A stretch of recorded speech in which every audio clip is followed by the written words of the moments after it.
এই দেখুন, এটা করলাম হচ্ছে চিকেন। তো আমরা সবাই জানি যে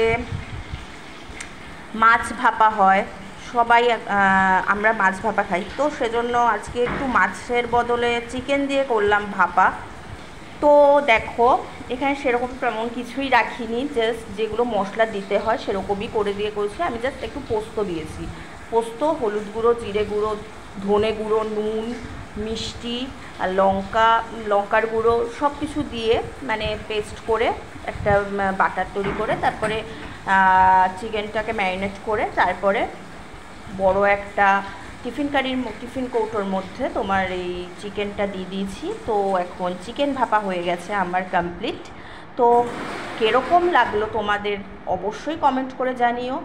আর আমার এই রান্নাটা ভালো লেগে থাকলে অবশ্যই লাইক করো।